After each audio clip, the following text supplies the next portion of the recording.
Have you noticed that the more important the project seems, the more we plan but never really start? Maybe you've been thinking for months about starting that YouTube channel, writing a book, or starting a business. You research, make lists, buy materials, think about the schedule, but there's always something missing to get started. If you're stuck in this endless planning cycle, always waiting for the perfect moment that never arrives, this video is for you.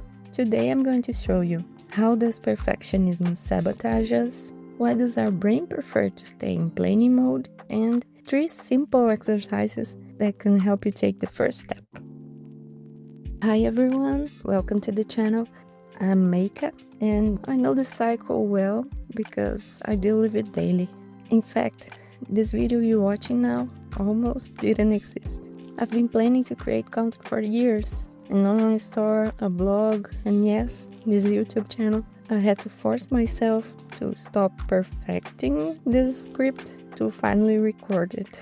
What I discovered after a lot of research and personal experience is that perfectionism is not really about seeking quality. Actually, it's a strategy of our brain to avoid the fear of failure and judgment. Let's understand what's happening and how to start overcoming this. Part 1. Understanding the endless planning cycle. What seems to be dedication and commitment to planning is, in fact, an elaborated way our brain procrastinates. When we plan, our brain releases small doses of dopamine, the pleasure neurotransmitter. It's like we were already accomplishing the task, without the risks of real failure. This creates an illusion of progress. We feel we are progressing because we are working on the project, when in reality, we are just delaying the execution. Perfectionism disguises itself as virtue. I will start as soon as I finish this course. I just need to watch one more tutorial. I want to do it right from the beginning. And the worst part is that it's very convincing. But the thing is, that annoying and persistent little voice that makes us think we're not ready rarely goes away on its own. And do you know why? Because nobody is really ready. Behind every incredible project, there are dozens of awkward attempts that nobody sees, including this video you're watching, which is one of those attempts. The secret is not to completely overcome the discomfort, but to learn to take small steps, even with it. And let's go to part 2. Why do we get stuck in planning in the first place? Here are some reasons that keep us stuck in the planning cycle. Fear of judgment. What if people don't like it? What if I'm criticized? Our brain interprets criticism as a threat to our lives.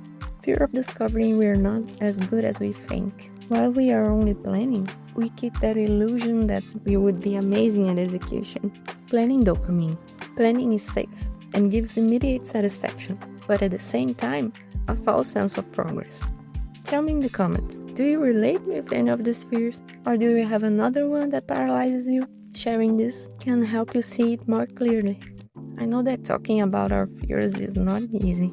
I'm here creating this video, recording this audio, but I still wonder if someone will judge me for not having enough credentials to talk about this. It's funny how our brain works, isn't it? But it does this because it automatically seeks comfort. It's much easier to stay on YouTube, social media, or even endlessly planning than to face the unknown and start something new. But there's one thing that helped me change my perspective. The biggest regrets rarely come from what we tried and didn't work out. They come from what we never had the courage to start. Part 3. 3 exercises to break the cycle. But how can we take the first step to break out of this paralyzing cycle and start taking action? Here are 3 exercises that are helping me on my journey. Exercise 1. The 10-minute rule. Instead of waiting for motivation or the perfect moment, I try to commit to working on my project for 10 minutes. Just 10 minutes. No pressure, no expectations. Even those 10 minutes are still a challenge for me. My perfectionism is always like, if you're not going to do it right, you might as well not even start. But when I manage to take that first step, the resistance to getting started is much lower. So much that I end up continuing naturally. There's a quote from the game It Takes Two that really stuck with me. You weren't born to be perfect. You were born to be you. That quote resonates with me deeply every time I think of it. When I set a timer for 10 minutes, I'm not promising to create something amazing. I'm just giving permission for the imperfect and authentic version of me to show up, even if it's just for a few minutes. Sometimes it works, sometimes it doesn't. But I realize that it is in these small, imperfect beginnings that I feel like I can find that old joy we had when we were children doing something we loved. Exercise 2. Finding lightness in the process. Instead of focusing only on the perfect end result, I'm learning to love the process of creation itself.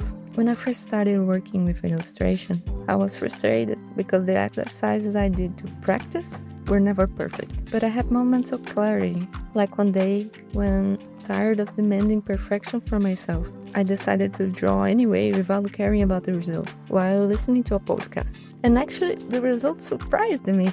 Without the pressure of perfection, I was able to draw more fluidly, and I began to see traces of my personality on the paper. I felt much lighter. And there are several ways to bring this lightness. You can put on some music that cheers you up, make some coffee or tea, light a candle that smells nice. These are simple things, but trust me, they make a big difference. When we are lighter, each small step becomes an achievement.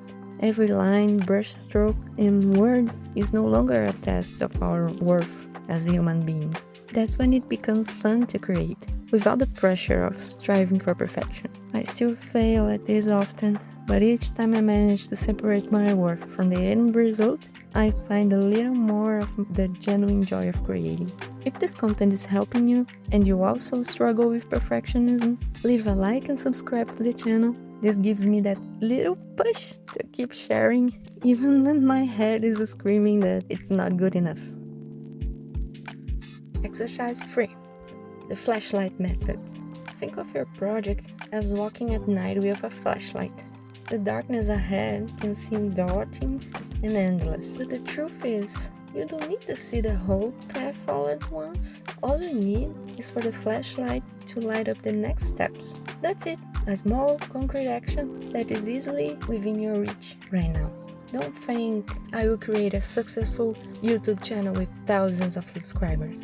Instead, think, today I'm going to write the script for the first video.